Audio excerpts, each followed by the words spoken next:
علی بھائی ایک بہت بڑا مسئلہ ہے، جب ہم بچوں کو مسجد لے کے جاتے ہیں نا تو ہم کھڑے ہو جاتے ہیں آگے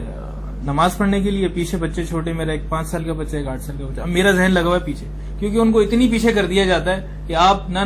نماز میں ذہن لگا سکتے ہیں آپ کا ذہن، اور پھر بچوں کو کس طرح لے کے جائیں۔ ہم یہ دیکھتے ہیں کہ جب ہم حدیث پڑھتے ہیں کہ نبی کریم صلی اللہ علیہ وسلم خطبہ دے رہے ہیں، بیٹھے ہوئے حضرت حسن آ گئے، گود میں بٹھا لیا، ام کلثوم رضی اللہ تعالیٰ عنہ کو گود میں لے کے نماز پڑھ لی، آپ سجدے کر رہے ہیں تو آپ کے نمازیں آپ کے اوپر آ جاتے تھے۔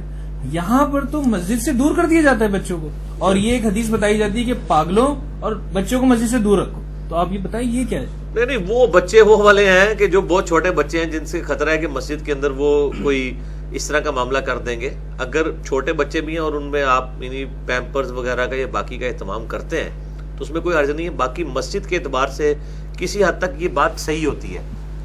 کہ مسجد میں چھوٹے بچے ڈسٹربنس کرتے ہیں۔ اس کے لیے طریقہ یہ ہے کہ آپ مسجد میں صف کی ایکسٹریم پہ کھڑے ہوں، اور اب اگر یہ دائیں طرف کھڑے ہیں تو دائیں طرف بچوں کو کھڑا کریں تاکہ صف کا ٹوٹنا لازم نہ آئے۔ دیکھیں دوسری طرف یہ بھی تو ہے نا کہ بچوں کی صف پیچھے ہونی چاہیے، تو یہ ہاں۔ دوسرا حال یہ ہے کہ آپ اگر ان کو صف میں کھڑا کرنا چاہتے ہیں تو آپ رائٹ یا لیفٹ ایکسٹریم پہ کھڑے ہو جائیں اور اپنے ساتھ کھڑے کر لیں، وہاں تو کوئی بھی منع نہیں کرے گا، نہیں عموماً وہاں سے بھی ہٹا دیتے ہیں۔ بہرحال چلیں وہ ایک بیٹر سولوشن ہے، لیکن اگر پارٹی ٹرینڈ بچے ہیں، آپ کو 5 سال کا یا 8 سال کا بچہ تو وہ تو نہ وہ ہوتا ہے، لیکن وہ پھر بھی اگر پیچھے کر، بہرحال یہ ایک مسئلہ رہتا ہے جب بچوں کو، چلیں یہ سوشل ایشو ہے، کوئی ریلیجس ایشو نہیں ہے، اس کو سوشلی ریزالو۔ اچھا دنیا مسجد میں دنیاوی باتیں نہیں ہو سکتی، یہ عموماً کہا جاتا ہے، اور وہ مسجد میں ہنسنا قبر میں اندھیرا لاتا ہے۔ ہم جب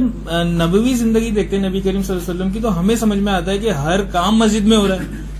مطلب اگر کوئی ہجرت کر کے بھی آ رہا ہے تو مسجد میں پہلے حاضر ہو رہا ہے، غیر مسلم بھی آ رہا ہے مسجد میں آ رہا ہے، جنگوں کے بارے میں ڈسکشنز ہو رہی ہیں مسجد میں ہو رہی ہیں، ہر کام مسجد میں ہو رہا ہے۔ یہاں ہمیں دنیا کا کوئی چیز ہم ڈسکس ہی نہیں کر سکتے۔ سر جنگوں کے بارے میں اگر ڈسکشن ہو رہی ہے نا تو یہ کوئی فلموں کے بارے میں تو ڈسکشن نہیں ہو رہی نا،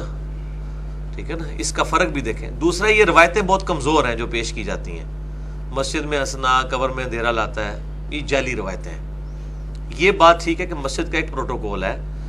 مسجد کا احترام ہے، صحیح بخاری مسلم حدیث ہے جو پیاز کھائے ہماری مسجد سے دور رہے، تو ظاہر ہے کہ مسجد میں اس کی یعنی آپ نے صفائی کا اہتمام کرنا ہے۔ اور اعتکاف والے جس طرح ادھم مچاتے ہیں مسجدوں کے اندر، وہ تو اس چیز کی متقاضی ہے کہ ان چیزوں کے اوپر ایمفسائز کیا جائے کہ مسجد کا احترام ہونا چاہیے، اور مسجد کی صفائی، اور صرف مسجد میں جہاں نماز پڑھی جاتی ہے اس کی صفائی نہیں، مسجد کا ٹوائلٹ بھی صاف رکھنا چاہیے۔ لوگ سمجھتے ہیں ٹوائلٹ جو ہے یہ اس میں خیر ہے، مسجد کے ٹوائلٹ کو بھی صحیح طریقے سے صاف نہ کرنا، ایک بندہ نے یوز کیا ہے وہ بھی گناہ گار ہو رہا ہے، ظاہر ہے وہ لوگوں کو تکلیف دے رہا ہے۔ مسجد میں بیٹھ کر کس قسم کی باتیں کرنا جائز ہے؟ مسجد میں ہر وہ بات کرنا جائز ہے کہ جو شرعی یعنی حدود کے اندر جائز ہے، مطلب دنیاوی بات میں بھی اگر کسی کی اصلاح کر رہے ہیں، کسی کی دلجوئی کر رہے ہیں، یہ بھی ثواب کا کام کرنا چاہیے۔ اصحاب صفحہ یہی کیا کرتے تھے نا۔ نہیں وہ تو کہتے ہیں دنیا کی بات نہیں، وہ اس طرح نا، وہ آپ سے سامنے وہ دنیا کی باتیں آپ سمجھیں وہ کون سی ہیں، جیسے کہ مسلم شریف میں حدیث ہے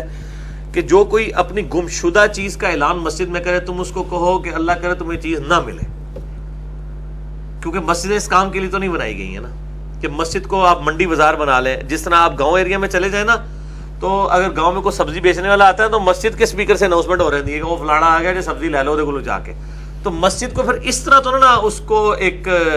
اماجگاہ بنا لیا جائے، اس حوالے سے اس کا پروٹوکول ڈیکورم برقرار تو رہنا چاہیے۔ اچھا مسجد میں کھانا پینا کر ستے ہیں؟ ہاں کر سکتے ہیں، کیوں نہیں کر سکتے؟ اچھا یہ ساری چیزیں تو منع ہوتی ہیں مسجد میں، باہر منع آپ کے لیے ہوتی ہے، علماء دیکھیں مسجد میں کھا رہے ہوتے ہیں بیٹھ کے، تو صحیح ہے، اب آپ کے لیے منع ہے نا یار، یہ آپ ڈگری لیں جا کے علماء سے۔ یہ ساری چیزیں حلال ہو جاتی ہیں اس وقت جب آپ مسجد کے اندر داخل ہوں اور کہہ دیں نویت السنت۔ وہ یہ تو جعلی باتیں انہوں نے بنائی ہوئی ہیں، نویت سنت الاعتکاف کہنے سے کیا ہے، جب آپ مسجد کے اندر داخل ہو رہے ہیں، مسجد میں آپ جتنا وقت گزارتے ہیں وہ اعتکاف میں آٹومیٹکلی شمار ہوتا ہے۔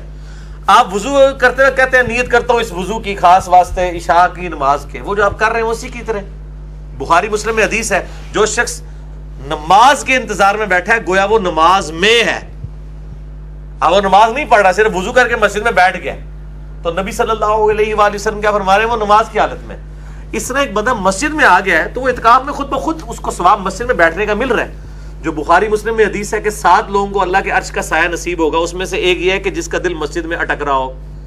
مسجد میں خود بیٹھنا ایک بہت بڑی عبادت ہے، اور مسجد میں بیٹھنے کے لیے باوضو ہونا بھی ضروری کوئی نہیں ہے۔ ہاں غسل والا معاملہ ہے کہ بے غسلہ مسجد میں نہیں رہ سکتا،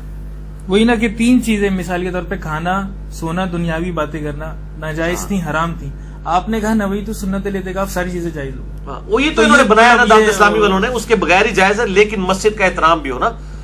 مطلب مسجد میں سوتے وقت نیچے کو بسترا بچھانا چاہیے, یہ نہ ہو کہ کوئی ایسا مسئلہ ہو جاتا ہے جس کی وجہ سے مسجد کی صف ناپاک ہو جائے. تو یہ سارے ایشوز کو بھی پیرلل میں ریزالو